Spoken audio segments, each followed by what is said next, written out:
लगातार जैसे उनका हर बार का चुनाव के समय का प्रैक्टिस रहा है कि वोट को धमका के अपने पुलिस बल की मदद से लोगों को बूथ पर जाने से रोक के बांग्लादेश से लोगों को बुला के घुसपैठियों को मतदाता बना के वोट करा के सत्ता में आती रही है।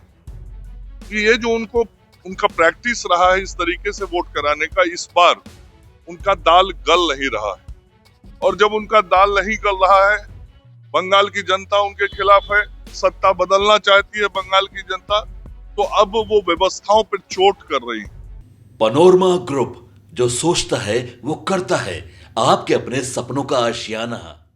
बिहार के स्वास्थ्य मंत्री मंगल पांडे को बंगाल चुनाव में बहुत बड़ी जिम्मेदारी दी गई है, लेकिन जब वो बिहार आते हैं, मीडिया से बातचीत करते हैं, तो क्या कहते हैं इसके बारे में हम आपको बताते हैं। लेकिन उससे पहले नमस्कार, न्यूज़ फाउंडेशन देख रहे हैं आप और मैं हूं सानिया आपके साथ। बिहार के स्वास्थ्य मंत्री बिहार आए हुए हैं और वो आते से ही मीडिया से बातचीत करते हैं और कहते हैं कि जिस तरीके के सवाल उठाए जा रहे हैं चुनाव आयोग पर, ये बिल्कुल गलत है। चुनाव आयोग निष्पक्ष तरीके से चुनाव करवाती है, सब कुछ सही तरीके से होता है। तो ये जो सवाल उठाए जा रहे हैं ममता बनर्जी के द्वारा भी जो सवाल उठाए जा रहे हैं वो सब एक तरीके से बेबुनियाद है। और क्या कुछ वो कहते हुए नजर आ रहे हैं बंगाल चुनाव को लेकर, जरा उनकी बात को जरा सुनिए।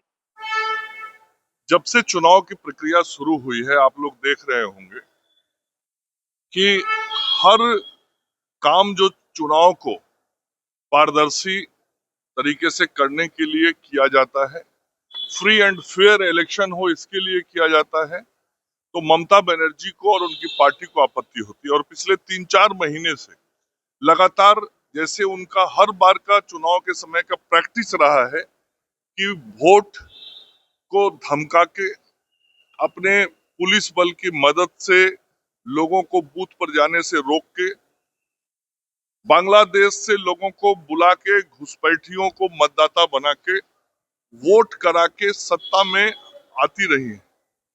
कि ये जो उनका प्रैक्टिस रहा है इस तरीके से वोट कराने का, इस बार उनका दाल गल नहीं रहा है। और जब उनका दाल नहीं गल रहा है, बंगाल की जनता उनके खिलाफ है, सत्ता बदलना चाहती है बंगाल की जनता, तो अब वो व्यवस्थाओं पर चोट कर रही है। चुनाव आयोग सदैव इस देश में और विभिन्न राज्यों में निष्पक्ष चुनाव कराता रहा है और अभी हाल में बिहार में भी चुनाव आयोग ने बहुत ही निष्पक्षता के साथ चुनाव संपन्न कराया।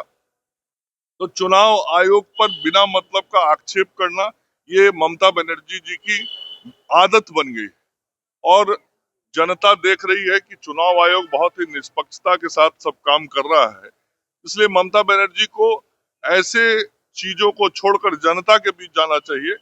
जनता ही लोकतंत्र में मालिक होती है, जनता ही वोट देती है, लेकिन जनता पर ही विश्वास उठ गया है ममता बनर्जी का और जनता के वोट पर उनको भरोसा नहीं, उनको मैनिपुलेशन पे भरोसा रहता है, जो मैनिपुलेशन उनका चल नहीं पा रहा है। 5 साल बाद फिर से ईरान और भारत में तेल आयात शुरू हुआ था, जो अमेरिका के प्रतिबंध के बाद रुक गया था।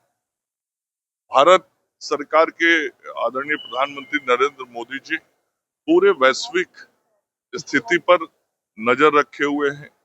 भारत के लोगों को किसी प्रकार की कोई कठिनाई नहीं हो, यह आदरणीय प्रधानमंत्री जी की और भारत की सरकार की प्राथमिकता है।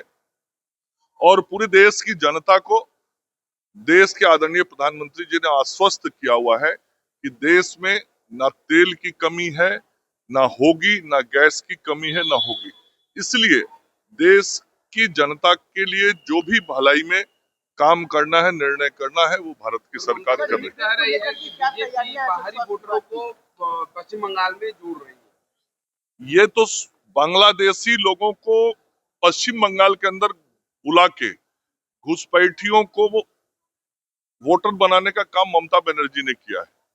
और ये जो एसआईआर हुआ उसमें भी बहुत क्लियरली पता लगा है कि किस तरीके से विदेशी घुसपैठिए इस देश के अंदर आके मतदाता बन गए थे, जो पिछले कुछ चुनावों से मतदान भी कर रहे थे। तो क्या भारत के अंदर किसी राज्य में कौन सरकार बनेगी, ये किसी विदेश का आया हुआ व्यक्ति यहाँ का जाली मतदाता बन के तय करेगा क्या? मुख्यमंत्री नीतीश कुमार ने इस्तीफा दे दिया है और अब ऐसे में कहा जा रहा है कि नीतीश कुमार पे प्रेशर पॉलिटिक्स। सब आरोप लगा सब रहे हैं। माननीय मुख्यमंत्री जी के नेतृत्व में हम लोग ठीक से काम कर रहे हैं।